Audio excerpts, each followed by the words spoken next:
सुप्रभात। मैं डॉक्टर गीता पांडे, उपाचार्य, हिंदी विभाग, महिला कॉलेज डालमिया नगर, रोहतास। आज मैं स्नातक प्रथम खंड हिंदी प्रतिष्ठा प्रथम पत्र शीर्षक संत साहित्य की विवेचना करूंगी। साथ ही साथ इसकी प्रमुख प्रवृत्तियों पर भी प्रकाश डालूंगी। हिंदी साहित्य के इतिहास में संत साहित्य का अत्यंत महत्वपूर्ण स्थान है। संत कवियों की विचारधारा निजी अनुभूतियों पर आधारित है। उसमें दर्शन की सुसुप्तता न होकर काव्य की कोमलता है। संत संप्रदाय की पद्धति स्वतंत्र और साधना सामाजिक है। इस काव्य के साहित्य की समान प्रवृत्तियां इस प्रकार हैं। निर्गुण ईश्वर में विश्वास। संत कवि निर्गुण ईश्वर में विश्वास करते हैं। सूर और तुलसी की भांति संतों ने निर्गुण सगुण समन्वय की चेष्टा नहीं की है, बल्कि संतों ने सगुण का खंडन और निर्गुण का मंडन किया है। कबीर का कहना है, राम नाम तिहु लोक बखाना, राम नाम का मरम है आना। निर्गुण ब्रह्म एकमात्र नाम गम्य है। अविगत सर्वव्यापी अजन्मा ब्रह्म घट घट व्यापी है। उसे बाहर ढूंढने की आवश्यकता नहीं है। इसीलिए तो निर्गुण राम जपहु रे भाई, अविगत की गति लखी न जाई। संत साहित्य की एक प्रमुख विशेषता बहुदेववाद तथा अवतारवाद का विरोध भी है। संत कवियों ने बहुदेववाद तथा अवतारवाद पर विश्वास प्रकट करते हुए इस भावना का निर्भीकता पूर्वक खंडन किया है। हिंदू मुसलमान विद्वेषाग्नि को शांत करने के लिए संतों ने एकेश्वरवाद की स्थापना की और बहुदेववाद का घोर विरोध किया। ब्रह्मा, विष्णु और महेश संतों की दृष्टि में मायाग्रस्त हैं। उनके भक्त मायावी, निराकार, प्रभु माया से रहित है।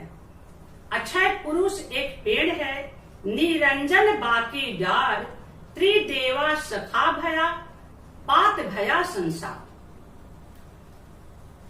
संत साहित्य में सद्गुरु को भी विशेष महत्व प्राप्त है।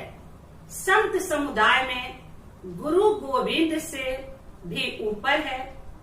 सद्गुरु के अभाव में माया निवारण और दिव्य ज्ञान की प्राप्ति संभव नहीं।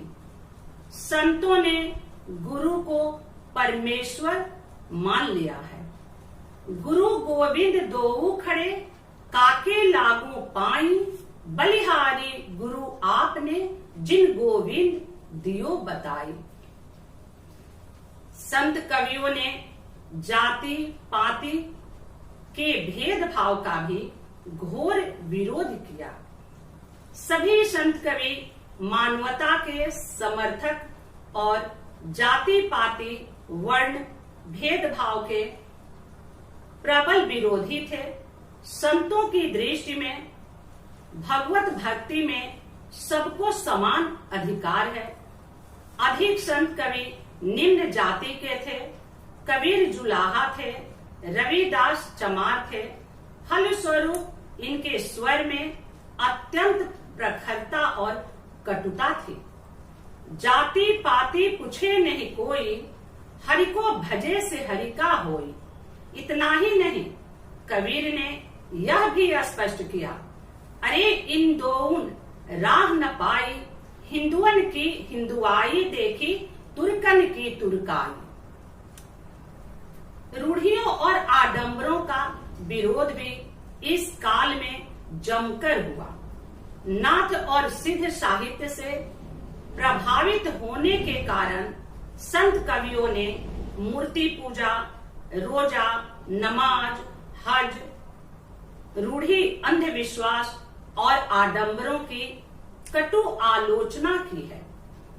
इसी आलोचना के कारण कबीर को सिकंदर लोदी द्वारा दी गई यातनाओं को भी सहना पड़ा था। संत साहित्य की आगामी विशेषता है रहस्यवाद। संतों के काव्य में मुख्यतः अलौकिक प्रेम की अभिव्यंजना हुई है, जिसे रहस्यवाद की संज्ञा दी जाती है।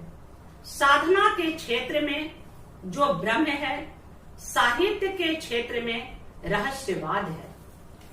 संतों के रहस्यवाद पर अद्वैतवाद का प्रभाव देखा जा सकता है।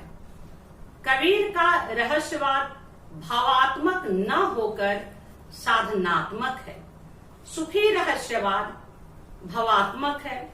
संतों का रहस्यवाद बिल्कुल भारतीय परंपरा के अनुकूल है। जल में कुंभ, कुंभ में जल है, बाहर भीतर पानी, फूटा कुंभ, जल जल ही समाना, यह तथ कथो ज्ञानी। संत साहित्य की एक प्रमुख प्रवृत्ति है नारी के प्रति दृष्टिकोण। संत कवियों ने नारी को माया का प्रतीक माना है। उनकी दृष्टि में कंचन और कामिनी दुर्गम घाटियां हैं, जो व्यक्ति को पतन के गर्भ में गिरा देती हैं। नारी की झाई परत, अंधा होत भुजंग, कबीरा तिनकी कौन गति, नित नारी के संग।